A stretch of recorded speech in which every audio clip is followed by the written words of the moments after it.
구약 성경 852면에 있는 이 말씀을 함께 교독하겠습니다. 제가 먼저 읽겠습니다. 하나님이여 나를 건지소서, 여호와여 속히 나를 도우소서.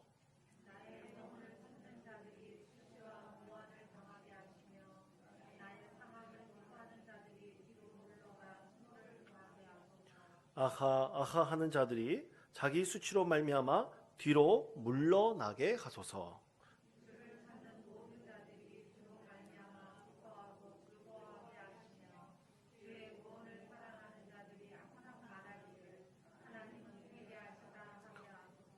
예, 5절 다 같이 읽겠습니다. 나는 가난하고 궁핍하오니 하나님이여 속히 내게 임하소서.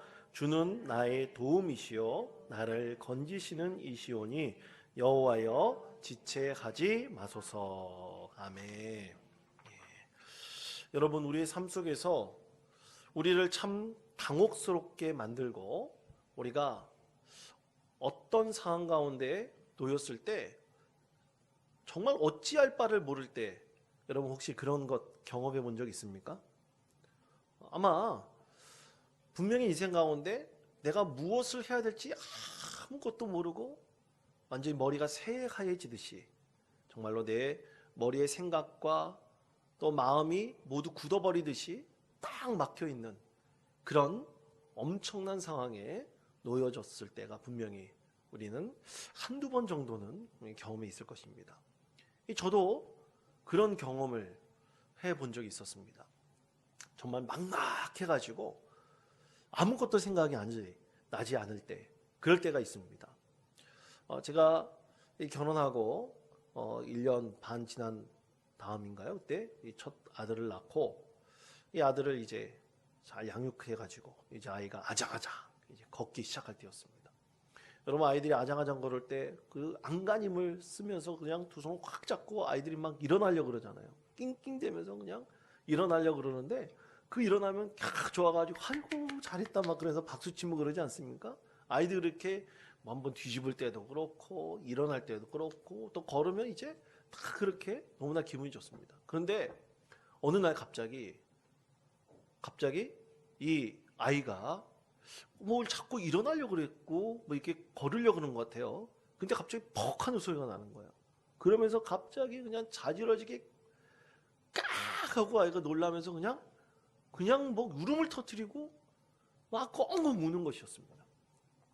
가서 봤더니만 얼굴에 막 피가 나가지고 팍 터져 있어가지고 피를 철철 흘리고 있었어요. 그냥 깜짝 까무러지듯 아이가 막 울고 놀라 있는데 제 아내도 깜짝 놀라가지고 당혹스러워가지고 뭘 할 바를 모르는 겁니다. 뭐 엉엉 울면서 와이프도 어떻게 할 바를 모르고 있는데 정신을 못 차리는 거예요. 그래서 제가 정신 차리라고 소리 지르고 빨리 병원 가자고 옷 입으라고 막 소리 지르고, 근데 저도 사실 처음 당해보는 경험이라 도저히 머리가 새하얘져가지고 아무 생각이 들지 않더라고요. 아마도 여러분들도 이 자녀 키우시다 보면 그런 비슷한 경험을 해보신 분들이 계실 것입니다. 정말로 딱 막혀가지고 뭔가 생각이 하나도 들지 않더라고요. 그저 빨리 이 피나는 거 이거 상황에 그냥 막 빠져버려가지고 어떻게 하지 못하고 있을 때 제 머릿속에 갑자기 스쳐 지나가는 것이 있었습니다. 제가 그때 장인 장모님 집에서 가까운 데 살았거든요. 어른들에게 한번 전화를 해보자 그래가지고 장인 장모님께 전화를 드렸습니다. 그랬더니 장인 장모님이 전화를 받고 저도 깜짝 놀라시고 막 그러실 것 같았어요. 근데 저희 마음과 달리 굉장히 침착하게 지금 아이가 입으로 부딪혔다 그랬는데 입이 어떻게 돼 있느냐 피를 한번 닦아봐라. 그리고 입에 어느 정도 터졌냐 한번 입을 열어가지고 한번 봐라. 그래서 그냥 심각하지 않으면 그냥 입은 가만히 있어도 그 안에서 부딪혀가지고 뭐가 터졌을 수도 있으니까 조금만 있으면 피가 멈출 거다. 그러면서 차분하게 이 장인어른이 장모님이 얘기해 주시는 겁니다. 그래서 저희들도 마음이 좀 진정이 됐어요. 그렇게 진정이 되고 아이를 쫙 보니까 조금 지나니까 이제 또 피도 멈추고 또 봤더니만 입술하고 또 입 안쪽이 한 곳이 터진 것 같더라고요. 그래가지고 깜짝 놀랐는데 이제 아이도 아픈 것도 가시니까 우는 것도 없어지고 그러면서 이제 안정을 찾았던 그런 때가 있습니다. 여러분 그때 정말 제 머릿속에 아무 생각이 없이 가장 먼저 생각이 들었던 것이 어른들이었습니다. 그러면서 그 어른들의 얘기를 들었을 때 참 마음이 차분해지는 것을 여러분 제가 경험하게 되었는데요. 여러분 저처럼 이렇게 위급한 상황이 닥쳤을 때 여러분 과연 우리는 누구를 찾을까요? 내가 예상치 않은 일을 당하게 됐을 때 정말 당혹스러운 입에 탁 부딪혀가지고 아무 생각도 들지 않을 때 우리는 누구를 찾게 되겠습니까? 가장 먼저 찾는 사람은요, 그 위급한 상황에 내가 가장 먼저 의지할 수 있는 사람, 그리고 가장 쉽게 그 문제를 해결해 줄 수 있을 것 같은 사람을 먼저 마음속으로 즉각적으로 찾게 되어 있습니다. 여러분 사람이 이런 위급한 상황가 왔을 때 그 위급한 상황을 벗어나게 해줄 수 있는 사람, 그리고 나에게 가장 그 안정적으로 이 모든 것에 응답해 줄 수 있는 사람을 분명히 찾게 되어 있는 것입니다. 여러분 오늘 말씀 속에서 한 시인은 이 위급한 상황 가운데 가장 먼저 찾았던 대상은 누구냐? 바로 그가 하나님이었습니다. 그는 하나님께 구합니다. 하나님께 요청합니다. 하나님, 제발 저를 도와주세요. 제발 저에게 응답해 주세요. 여러분 오늘 시편 70편 1절 2절 말씀해 보시면 그렇게 하나님께 요청합니다. 하나님 제발 저를 도와주세요. 제발 제 얘기에 응답해 주세요. 하나님께 간절히 기도하고 위급한 상황 가운데 하나님을 찾고 있습니다. 왜냐하면 그 문제를 해결해 줄 수 있는 분은 오직 하나님 한 분이라고 이 시인이 믿고 고백하고 또 하나님께서 그렇게 그 가운데 임재해 주셨기 때문입니다. 사랑하는 성도 여러분, 우리는 위급한 상황 가운데 우리는 누구를 찾습니까? 우리가 전혀 예상치 못한 일을 당했을 때 우리는 누구를 찾습니까?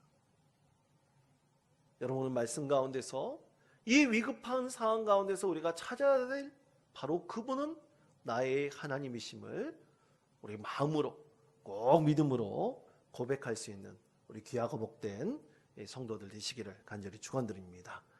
여러분 오늘 말씀에 보면 이 시편의 시인은 다윗의 시로 말씀을 하고 있습니다.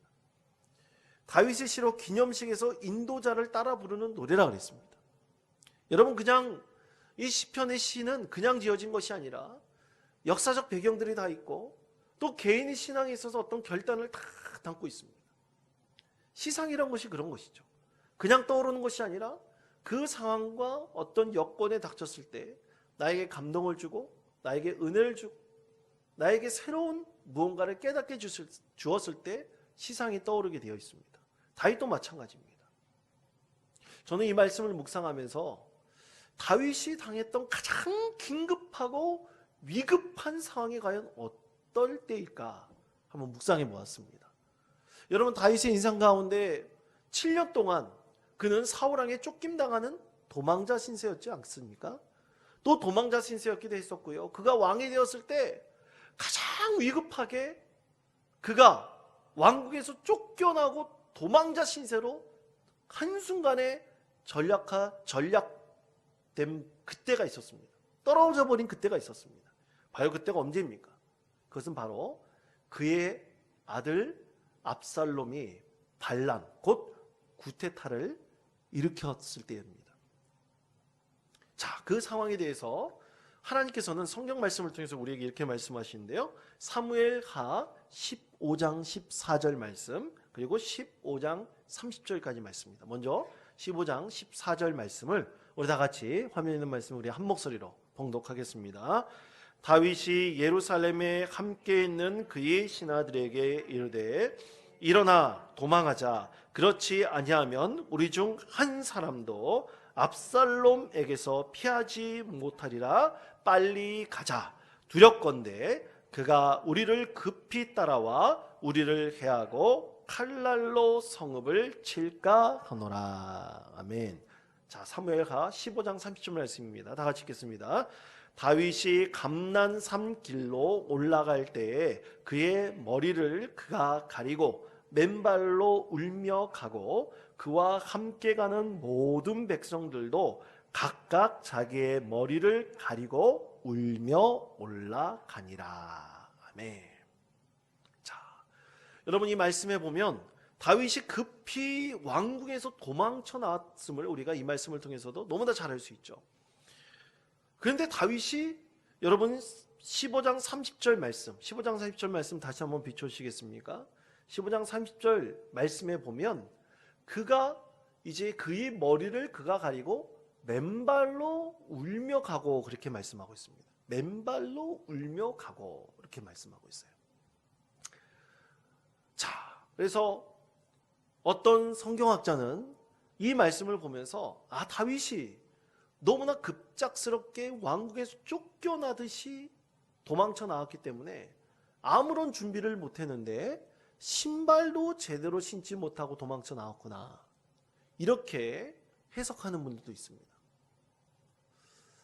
아마 그 해석도 맞을 수도 있어요. 너무나 긴박한 상황이라는 것을 이 말씀을 통해서 알 수 있기 때문이죠.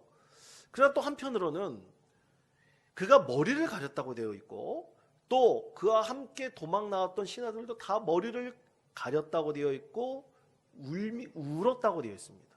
울면서 따라갔다고 되어 있어요. 그리고 맨발로 다윗이 걸어갔다라고 되어 있습니다. 이 두 가지가 사실 동시에 이루어지고 있는데 그가 머리를 가리고 맨발로 가고 있어요. 이것은 그가 머리를 가리었다는 그 뜻이 수치스러움을 상징하고 있습니다. 그래서 자기의 수치를 가리는 거예요. 그러니까 여러분 지금 마스크를 다 쓰고 계시지만 마스크 쓸 때 참 편한 면도 있다 그러더라고요. 여성들은요. 뭐가 편합니까? 화장을 잘 안 해야 된다 그러더라고요. 그리고 죄송한 표현이지만 이렇게 다 가리고 있으니까요, 다 예뻐 보입니다. 그러니까 이 다윗도 어떻게 보면 이 머리를 가리었다는 것은 그가 다른 사람들 앞에 눈에 띄고 싶지 않은 겁니다. 그래서 머리를 가리었다는 뜻이고, 또 맨발로 갔다는 뜻은요, 당시에 맨발로 다니는 자들은 노예들이었습니다. 가장 최하층 그 계층에 있던 노예들만이 맨발로 다녔는데 그가 노예같이 참 수치스럽고 부끄러운 그 가장 저변에 있는 그러한 사람같이 전락된 그 자신을 상징하고 있다고 합니다. 하나님 앞에 그렇게 수치스럽고 또 이제는 노예같이 겸손하게 하나님 앞에 자기의 죄됨을 구하고 있다는 것을 상징하고 있는 말씀인 것입니다.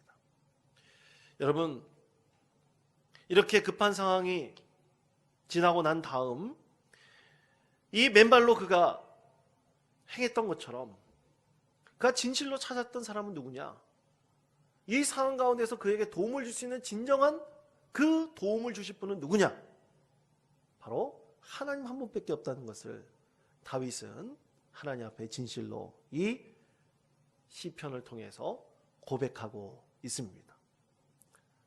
사랑하는 우리 원통장로교회 성도 여러분, 우리는 가장 급한 상황에 놓였을 때 가장 먼저 찾고 은혜를 구할 대상은 우리 하나님이어야 될 것입니다.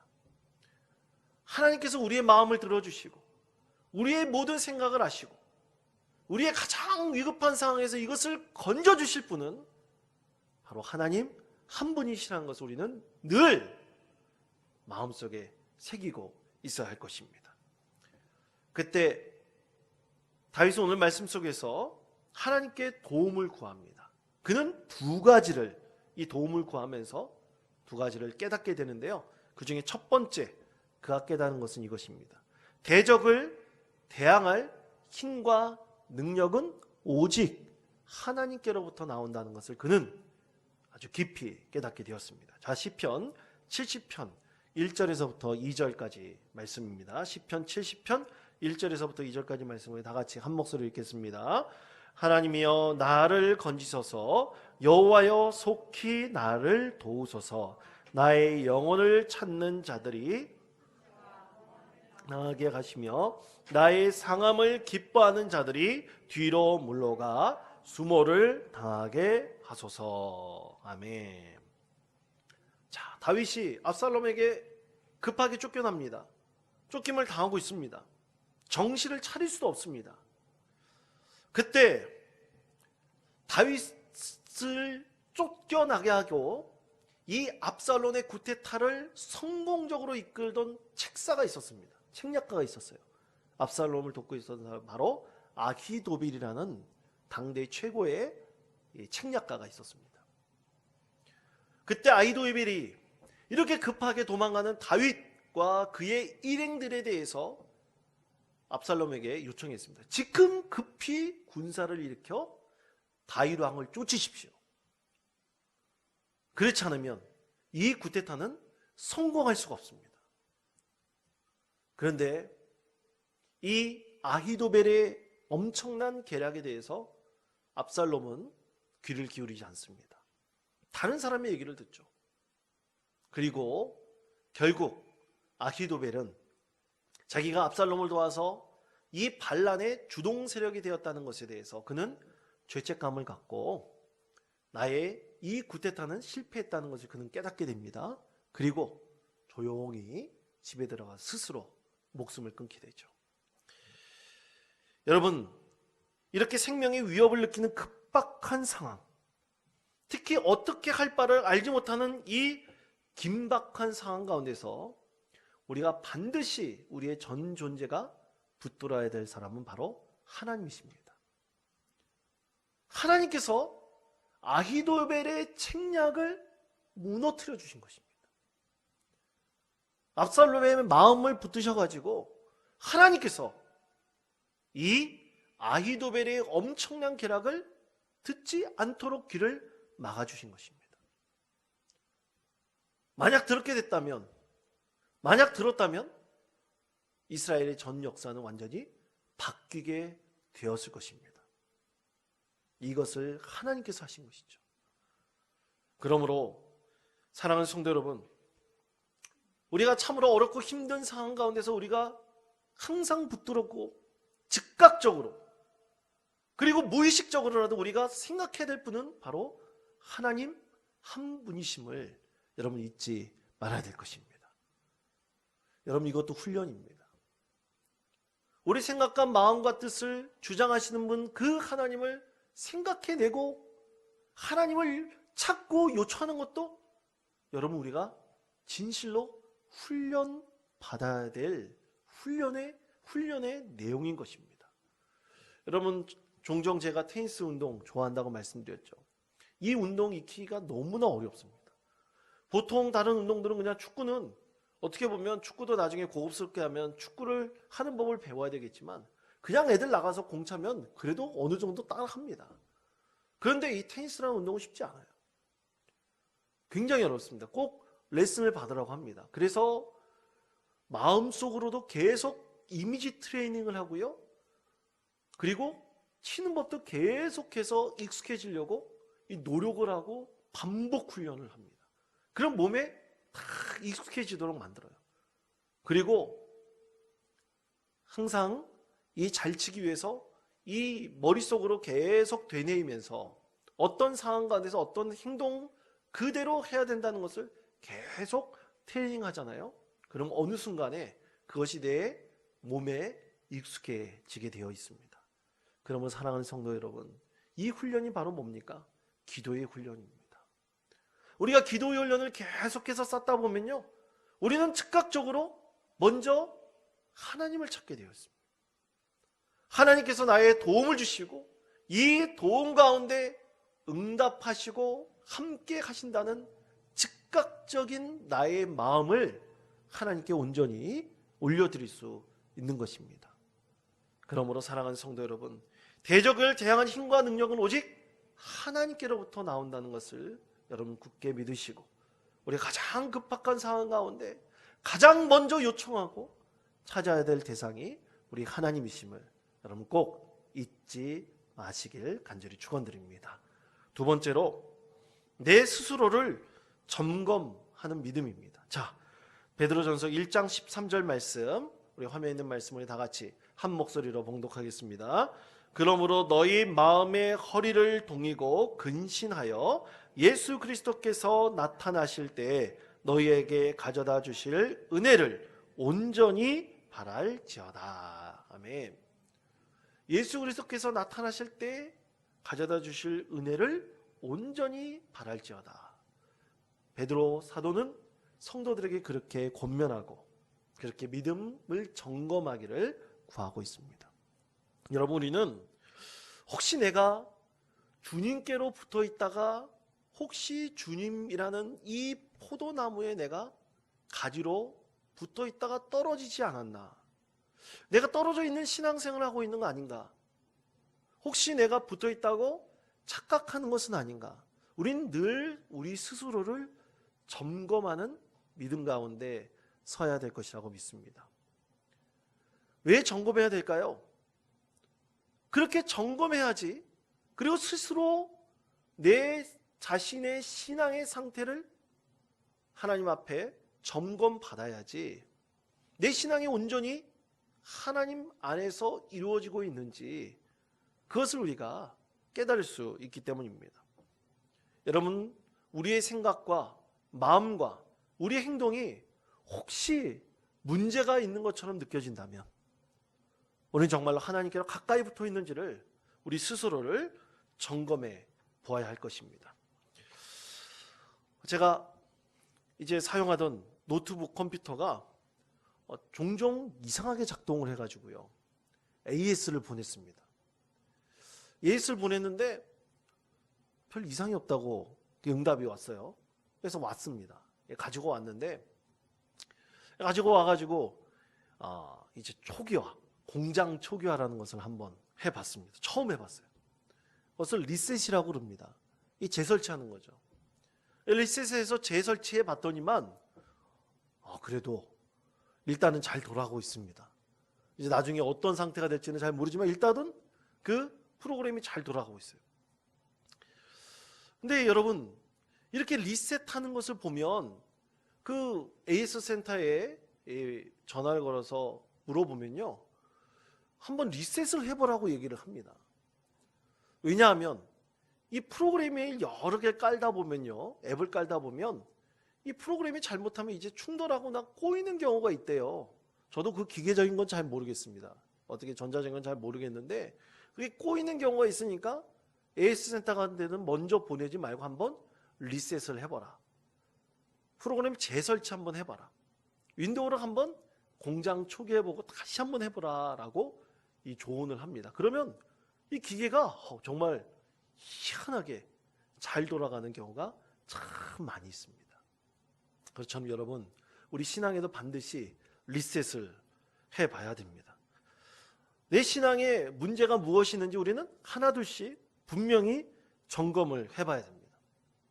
이렇게 리셋을 해가지고 우리 생각이 하나님께로 온전히 향해 있는지 아니면 그렇지 않은지, 그 가운데 우리는 새롭게 하시는 하나님의 은혜를 우리가 분명히 경험할 수가 있습니다. 그때 여러분, 가장 큰 은혜라는 프로그램을 가장 먼저 설치하시기를 권면드립니다. 그 은혜를 사모하십시오. 더 큰 은혜를 사모하십시오.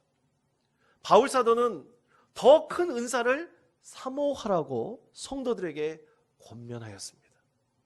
더 큰 은혜를 사모하고 믿음 가운데 거하기를 늘 기도하시는 우리 믿음의 성도가 되었을 때 더 큰 은혜가 우리 이 신앙의 자리에 재설치가 되어서 참으로 하나님께서 더 많은 기쁨과 또 더 많은 충만한 복을 우리 가운데 선물로 주실 것이라고 믿습니다. 우리 사랑하는 성도 여러분, 금박할 때 정말로 이 위급한 상황 가운데 늘 하나님을 찾는 훈련을 하십시다. 그리고 우리 신앙을 재점검해 보십시다. 그래서 리셋하여서 더욱더 하나님의 큰 은혜를 사모하면서 하나님 아버지를 늘 바라보는 믿음 가운데 거하는 복된 성도님 되시기를 간절히 축원드립니다.